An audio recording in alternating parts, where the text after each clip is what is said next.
El 3 de enero de 1971, una tormenta de hielo golpeó la ciudad de Fort Wayne, Indiana, y las temperaturas disminuyeron considerablemente. Al caer la noche, los vientos helados soplaban a través de las tranquilas calles residenciales. Las familias se acurrucaban dentro con sus calentadores y con las cortinas corridas. Justo después de las 9 p.m., la tranquilidad fue interrumpida por el sonido de los disparos dentro del 6208 de Stony Brook Drive. Entonces, hubo un silencio espeluznante. Unos minutos después, la puerta de la casa se abrió. Angie Brandt, de 15 años, salió corriendo, presa del pánico. Estaba descalza, con el camisón desgarrado y ensangrentado. Gritó mientras corría por la nieve helada y el pavimento, alejándose lo más posible de su casa. Llegó a la casa de sus vecinos, al otro lado de la calle. Trató de entrar, pero la puerta estaba cerrada con llave. Corrió a la casa de al lado, golpeando la puerta y tratando de llamar la atención de alguien, de cualquier persona. Al otro lado de la calle, la puerta principal de su casa se abrió de nuevo. Su hermano, Charlie, de 13 años, bajó las escaleras hasta el jardín delantero. Vio a Angie correr de casa en casa en un intento de encontrar a alguien que abriera la puerta. Angie miró hacia atrás para ver a Charlie observándola desde el jardín. Con lágrimas en los ojos, Charlie gritó: ¡Prometiste que no me dejarías! Hola, soy William Pinkerton. Esto es Asesinos Seriales, un podcast original de Parcast. En cada episodio, nos adentramos en las mentes y la locura de los asesinos seriales. Hoy, investigaremos la vida y los asesinatos de Carl Charlie Brandt. Estoy aquí con mi compañera Sarah Tennyson. Hola a todos. Pueden encontrar los episodios de Asesinos Seriales y todos los demás podcasts originales de Parcast gratis en Spotify. Esta semana hablaremos de la infancia de Charlie y su primer asesinato impactante, cometido cuando tenía solo 13 años. Luego, veremos qué fue de él y su familia después de que su mundo se convirtió en un desastre. La próxima vez analizaremos los horribles asesinatos posteriores de Charlie y los inquietantes misterios que expusieron.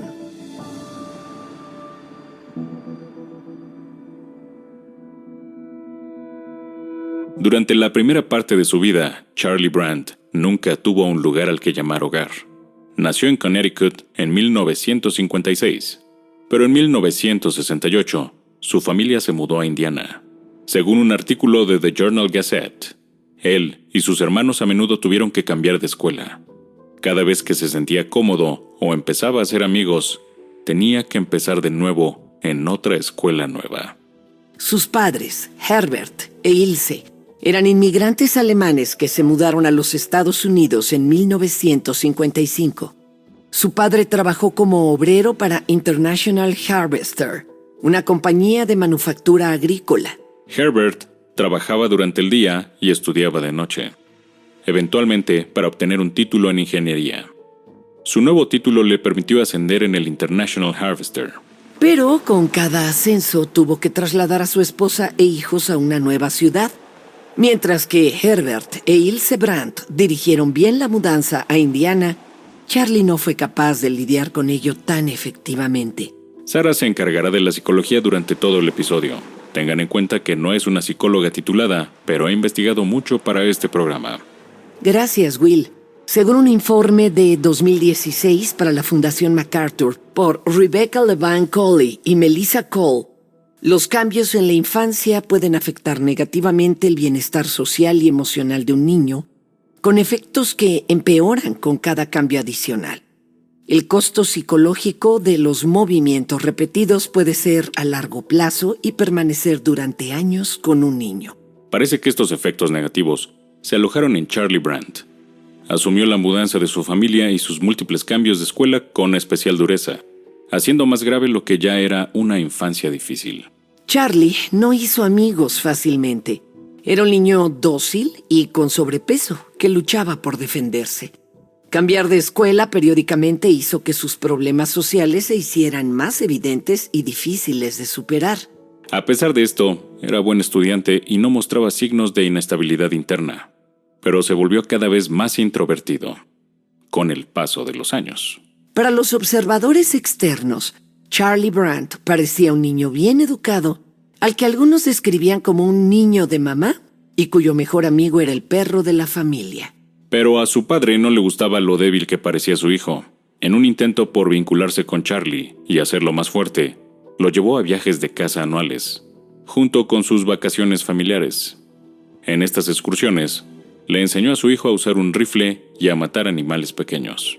Se convirtió en una actividad regular para los dos y algo que Charlie parecía realmente disfrutar junto a su padre. En diciembre de 1970, cuando Charlie tenía 13 años, la familia estaba de vacaciones en Ormond by the Sea, Florida. Durante los años anteriores, la familia había crecido. Ahora él tenía 2 hermanas menores, de 2 y 3 años, y su madre estaba embarazada de 8 meses. Una mañana durante el viaje su padre lo llevó a cazar, en algún lugar de las tierras salvajes de Florida. Mientras el padre y el hijo buscaban codornices, el perro de la familia se topó con unos arbustos y desapareció. Herbert le gritó al perro para que saliera. No apareció. Gritó de nuevo, pero el perro no regresó. Frustrado, levantó su rifle y lo apuntó a los arbustos. Charlie le gritó al perro también. Normalmente se acercaba cuando lo llamaba, pero no apareció. De repente, Herbert disparó 2 veces. Los disparos golpearon y mataron al perro, con el corazón roto. Charlie sacó el cuerpo de su amigo de los arbustos. Herbert Brandt posteriormente diría que le disparó al perro accidentalmente, que simplemente estaba tratando de asustarlo para que saliera del arbusto.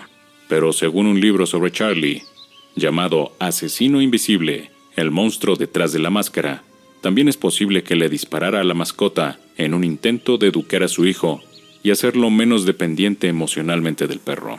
Independientemente de lo que realmente pasó, dejaron al perro allí y siguieron cazando por un par de horas más. Mientras tanto, Charlie estaba al borde de las lágrimas, aunque trataba de no llorar delante de su padre. Al final de las vacaciones, los Brandt empacaron sus cosas y se metieron en el auto familiar para comenzar el viaje de 16 horas de regreso a Indiana. Mientras conducían, la muerte del perro golpeó duramente a Charlie. Había perdido a su mejor amigo. El lunes por la mañana, reanudó su primer año de secundaria y no tendría su única fuente importante de apoyo emocional en la familia. Su padre le había quitado eso. Llegaron a Fort Wayne, Indiana, justo después de la medianoche del 3 de enero de 1971. A la mañana siguiente, Charlie se preparó para ir a la escuela al día siguiente. Pero esa noche, una tormenta de hielo llegó a Fort Wayne. Mientras la lluvia y el granizo golpeaban la casa, la familia se sentó a cenar chuletas de cerdo. En la mesa, Ilse regañó a Charlie por no terminar un proyecto escolar que debía entregar a la mañana siguiente.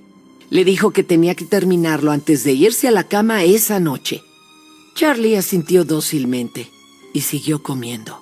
Después de la cena, la familia se reunió alrededor de su nuevo televisor a color para ver un episodio de la serie de televisión FBI. Charlie permaneció callado, profundamente pensativo mientras la familia veía la televisión.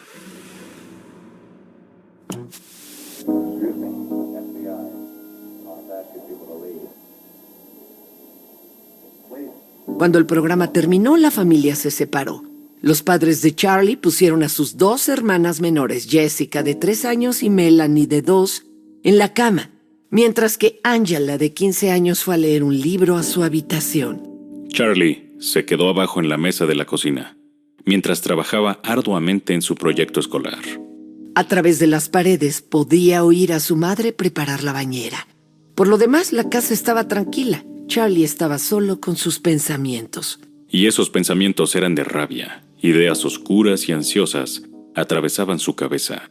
Estaba molesto porque era el único que no se relajaba. Más que molesto, estaba devastado porque el único miembro de la familia que realmente le agradaba se había ido. En ese momento supo que no quería seguir siendo obediente y tranquilo. Quería atacar. Su padre Había tratado de hacerlo más fuerte y duro a través de la casa, y ahora estaba solo con un arma en la mano, y era la única forma que conocía para sentirse poderoso. Tener un arma era una manera de tomar el control de su vida. Así que sus oscuros pensamientos se transformaron en un plan. Se levantó de la mesa y caminó hacia el dormitorio de sus padres. Ellos no lo vieron desde el baño mientras él sacaba la pistola de su padre de la mesa de noche. Herbert la mantenía cargada con un depósito de municiones vacío por seguridad. Charlie la cambió por una cargada.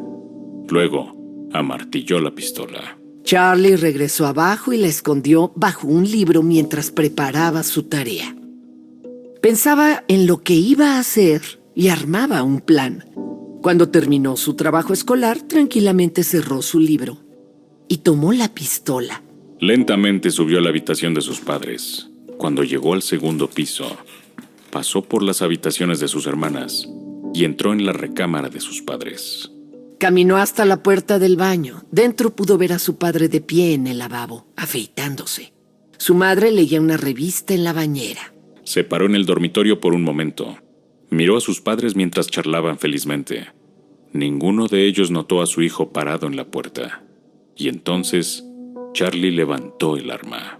Sin hacer ruido, disparó 3 balas en la espalda de su padre. En la habitación de al lado, su hermana, Angie, de 15 años, escuchó los disparos a través de la pared.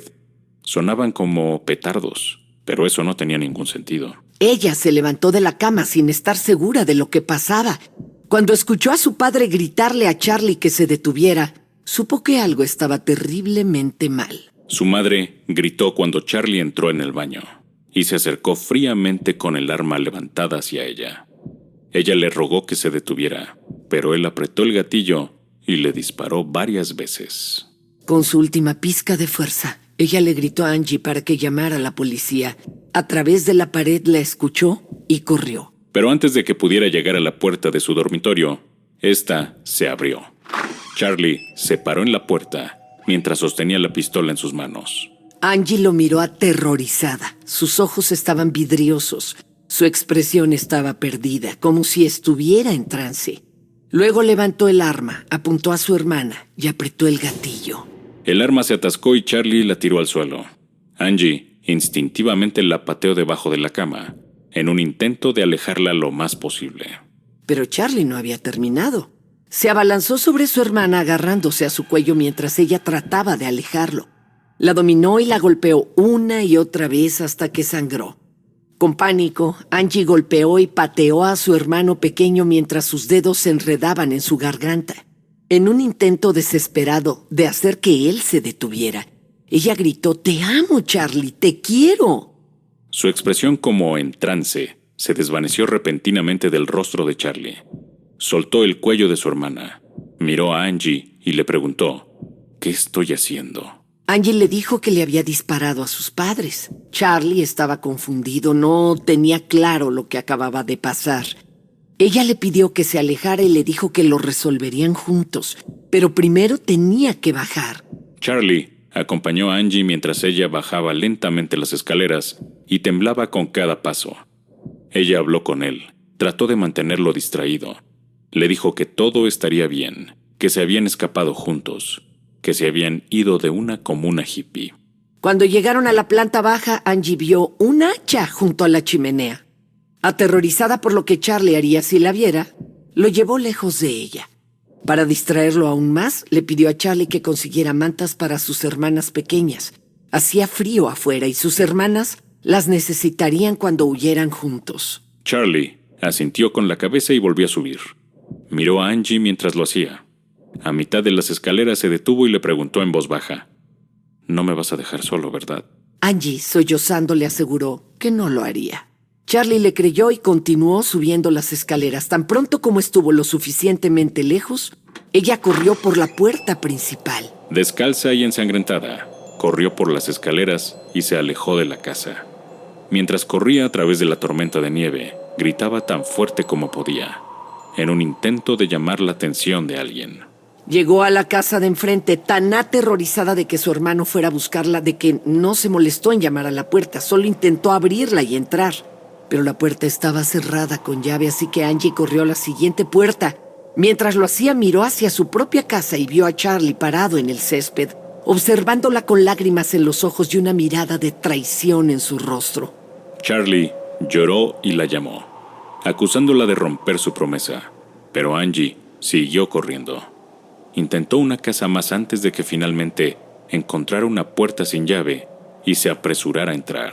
Allí encontró una familia que jugaba las cartas y les rogó que llamaran a la policía. Afuera, Charlie se tranquilizó. Caminó hasta la casa de enfrente y tocó la puerta. Cuando su vecino respondió, él le dijo que le había disparado a sus padres.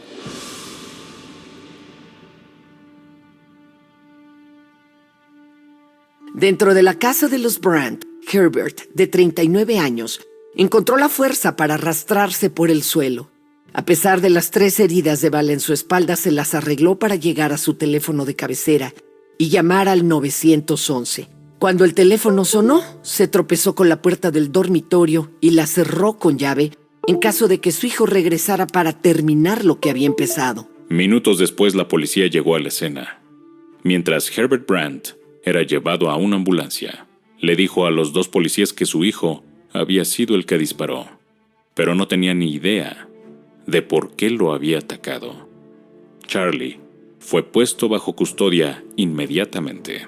Herbert fue llevado al hospital, pero los paramédicos no pudieron salvar a Ilse, de 38 años, o a su bebé en gestación, y declararon a ambos muertos en la escena.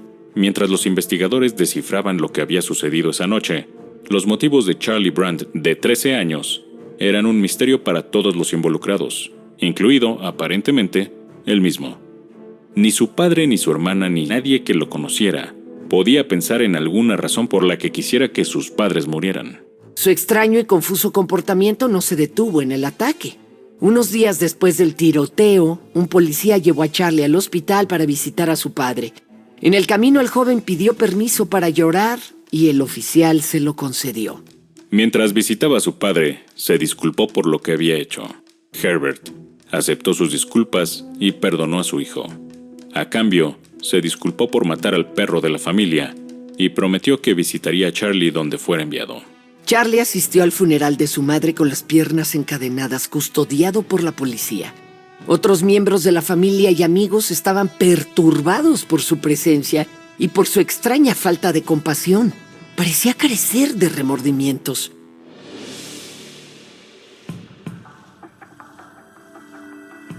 Pero Herbert estaba decidido a darle una segunda oportunidad a Charlie y a mantener a su familia unida. Cumplió su promesa y lo visitó en la cárcel todos los días mientras esperaba el juicio. Por su parte, la policía y los tribunales de Fort Wayne no tenían idea de qué hacer con Charlie Brandt. A los 13 años de edad, era demasiado joven para ser juzgado como un adulto. Aún así, un gran jurado se reunió para determinar si representaba una amenaza para la comunidad. Le ordenaron a Charlie que se sometiera a 3 evaluaciones psiquiátricas diferentes, con la esperanza de obtener alguna información sobre su mente problemática. Pero los psiquiatras no encontraron nada visiblemente perturbador. Cada uno de ellos testificó que él parecía un chico normal, bien adaptado, que tenía una buena relación con sus padres. Nada estaba mal. Pero había algo más oscuro escondido dentro de Charlie Brandt, algo que mostró claramente al atacar a su familia. Y misteriosamente, cuando la policía lo interrogó después, describió una completa desconexión mientras cometía los crímenes. Charlie dijo que no quería dispararle a sus padres, los amaba. Cuando le preguntaron por qué lo hizo, dijo que era como si estuviera programado para hacerlo. El gran jurado tuvo que tomar una difícil determinación en ese extraño caso. Como era tan joven, no estaban seguros si debía ser considerado responsable de sus actos y enviado a prisión. Pero debido a que sus motivos eran todavía un misterio, se sentían incómodos al liberarlo. Finalmente, 4 meses después del tiroteo, el gran jurado decidió enviarlo a un hospital estatal de salud mental. Junto con su decisión, emitieron una advertencia. Creían que Charlie Brandt era peligroso y que su comportamiento podía volverse violento otra vez. Pasó un año en el hospital de salud mental y su padre hizo todo lo posible para mantenerlo involucrado en la familia. Lo visitaba tan a menudo como podía y a Charlie se le permitía ir a casa los fines de semana. En el hospital era un excelente paciente. Participó en sesiones de terapia. Nunca se defendió ni discutió con los médicos. Y no hubo quejas sobre su situación. En general, parecía adaptarse bien a su entorno. No podemos estar seguros, pero parece que durante su estancia en el hospital no recibió ningún diagnóstico formal de una enfermedad psicológica o trastorno de personalidad. Tampoco está claro si le recetaron algún medicamento después de los asesinatos. Con el paso de los meses, su padre presionó a los tribunales para que su hijo regresara a casa permanentemente.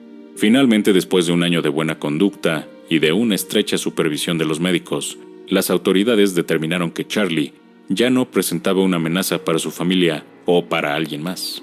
Así que en junio de 1972, 17 meses después de que matara a su madre, disparara a su padre y atacara a su hermana, Charlie Brandt salió del manicomio. Estaba libre. Después del regreso de Charlie, su padre se tomó un descanso de su trabajo y se mudó con su familia a su antiguo lugar de vacaciones en Normond Beach, Florida. Está claro que la familia Brandt quería dejar el pasado atrás y no volver a hablar del ataque de Charlie. Con ese fin, Herbert y el resto de la familia le dijeron a cualquiera que preguntara que él se había muerto en un accidente de auto. Herbert incluso repitió la mentira a sus dos hijas menores para protegerlas de la verdad. No tenían ni idea de que su hermano había asesinado a su madre. Aún así, a su familia le pareció que su estancia en el hospital mental le había beneficiado a Charlie. Era más afable, extrovertido y feliz de lo que era antes del tiroteo. Pero volver a la normalidad fue más difícil para su hermana mayor, Angie. Era una estudiante sobresaliente, pero tras el asesinato de su madre, sus notas empeoraron.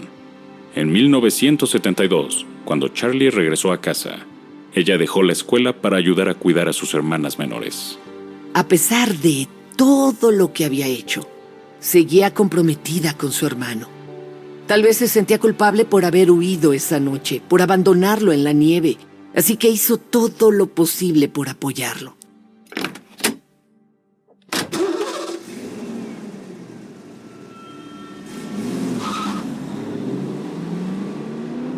Después de un buen año en Florida, Herbert tuvo que volver a trabajar en Indiana.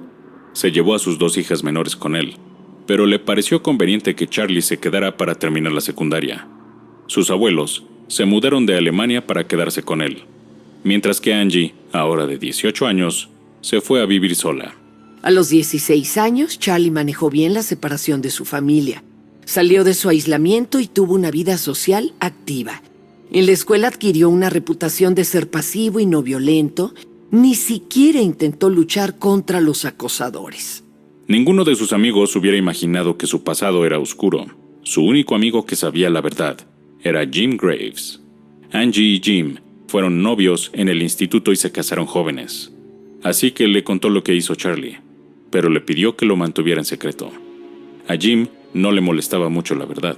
Después de todo, el tiroteo sucedió mucho tiempo atrás. Después de graduarse de la escuela secundaria, en 1974, Charlie obtuvo un título de 2 años de la Universidad Comunitaria de Daytona Beach. Después de eso consiguió un trabajo en las Bahamas con un contratista de defensa americano. Trabajó como técnico de radar de dirigibles, interceptaba drogas antes de que fueran introducidas de contrabando en los Estados Unidos. Creció hasta convertirse en un adulto promedio y exitoso, pero todavía había señales de advertencia para aquellos que lo conocían y sabían lo que había hecho. Jim Graves fue un buen amigo de Charlie, incluso después de que su matrimonio con Angie terminó. Un fin de semana, no mucho después de que ella lo dejara, fue a pescar con Charlie para olvidar la ruptura. Durante el viaje, Jim comenzó a hablar de cómo le hubiera gustado vengarse de Angie y encontrar la manera de romperle el corazón como ella se lo rompió. Charlie tenía otra propuesta. Dijo, la mejor venganza es cuando le cortas el corazón a alguien y te lo comes.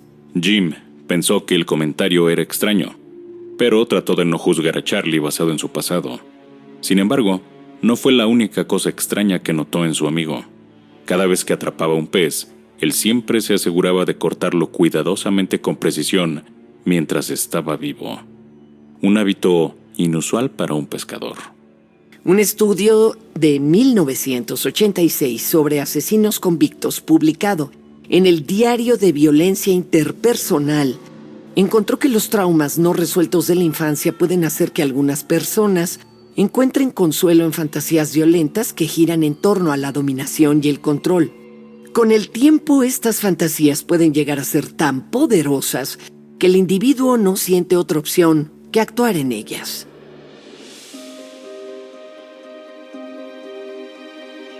El trauma de la infancia de Charlie Brandt, aunque causado por su propio acto criminal, no se resolvió en absoluto. Su familia se rehusó a hablar de lo que pasó de cualquier manera, incluso entre ellos mismos. Hasta Angie, que fue tal vez la más traumatizada por el evento, lo mantuvo en secreto para la mayoría de la gente. Se tragó su tragedia y mantuvo una buena relación con él hasta la edad adulta. Pero ella nunca olvidó lo que su hermano era capaz de hacer. Según el libro de Diana Montaigne y Sean Robin, Asesino Invisible, una vez que Angie tuvo hijos propios, estableció límites claros. Por precaución, nunca dejó que Charlie pasara la noche en su casa. Aún así, probablemente nunca sospechó que era realmente peligroso. Y parecía que tenía razón. Charlie pasó unos años instalado en una isla remota de las Bahamas, mientras trabajaba para prevenir el contrabando de drogas. Le gustaba el trabajo, pero lo encontraba aislante y repetitivo. Para mantenerse ocupado, iba a pescar casi todos los días. Un día consiguió la mayor captura de su vida. Una bolsa de lona llena de cocaína por valor de cientos de miles de dólares. Su trabajo era detener a los contrabandistas de drogas, pero no tenía interés en decirle a nadie lo que había encontrado. Sabía que este golpe de suerte podría ayudarlo por el resto de su vida. Así que en vez de reportar la cocaína, escondió el cargamento. Lento pero seguro, en el transcurso de varios meses, vendió las drogas y ahorró el dinero. Cuando finalmente tuvo suficiente dinero, dejó su trabajo en las Bahamas y regresó a Florida. Pagó $250,000 por una casa en Astor y luego tomó un trabajo como técnico para Ford Aerospace.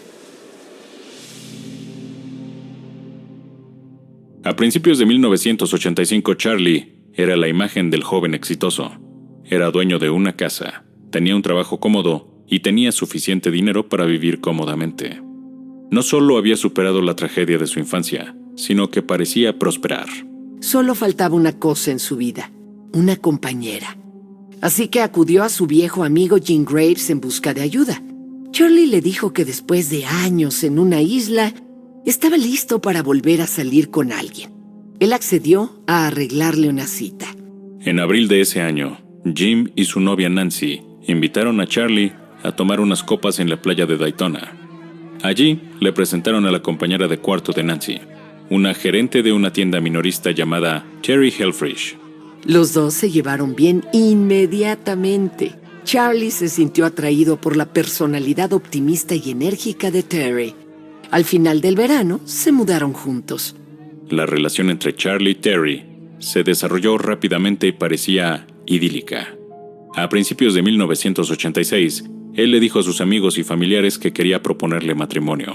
Para sus amigos y familiares más cercanos, sin embargo, Charlie tenía una pregunta que complicaba su romance. ¿Debía decirle a Terry sobre el asesinato que había cometido hacía 15 años? Angie le aconsejó que se lo dijera a Terry y que se ocupara de las consecuencias. No podía mantenerlo en secreto para siempre. Ella necesitaba saber sobre el pasado de Charlie antes de casarse con él. Jean fue aún más insistente. Le dijo a Charlie que tenía que contarle a Terry sobre su pasado y que si no lo hacía, él lo haría. Así que Charlie le prometió que se lo contaría antes de que se casaran. El 29 de agosto de 1986, Charlie y Terry se casaron en una pequeña ceremonia en Ormond Beach. Ninguna de las familias fue invitada, quizás porque eso habría hecho que Charlie se sintiera incómodo. Después de la boda, se mudaron a 400 millas al sur de Big Pine Key, donde construyeron su propia casa en la costa. Terry consiguió un trabajo como recepcionista en la oficina de un dentista, mientras que Charlie volvió a trabajar como técnico de radar. Todo parecía perfecto. Había encontrado la felicidad. Con el paso de los años, el pequeño número de personas que sabían la verdad sobre el pasado de Charlie lo observaron cuidadosamente. Pero para sus ojos nada estaba mal. Todo estaba en orden. Un verano, Jim Graves viajó a Cayo Hueso para un concierto con una banda para la apertura de un bar. Invitó a Charlie y Terry para que fueran a verlo. Después de unos tragos, Charlie se excusó para ir al baño. Tan pronto como se fue, el comportamiento de Terry se oscureció de repente. Se volvió hacia Jim con una mirada asustada en sus ojos. Dijo que necesitaba decirle algo sobre Charlie. Algo urgente. Unos días antes, se había encontrado una mujer asesinada a una manzana de su casa. Había sido decapitada.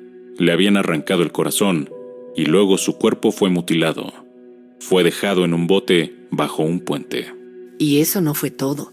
Alrededor de la misma hora del asesinato, Charlie llegó tarde a casa, cubierto de sangre. Fue directo a lavarse la sangre y dijo que había estado pescando y se había manchado la camisa mientras limpiaba el pescado. Pero no había llevado ningún pescado a casa. Terry le dijo a Jim que había pensado en llamar a la policía. Le preocupaba que Charlie no fuera el hombre normal y equilibrado con el que creía haberse casado. Él no sabía si Charlie había confesado alguna vez sus crímenes de la infancia, pero de repente parecía posible que sus violentos impulsos hubieran vuelto. Y si eso era cierto, era solo cuestión de tiempo antes de que Charlie actuara de nuevo.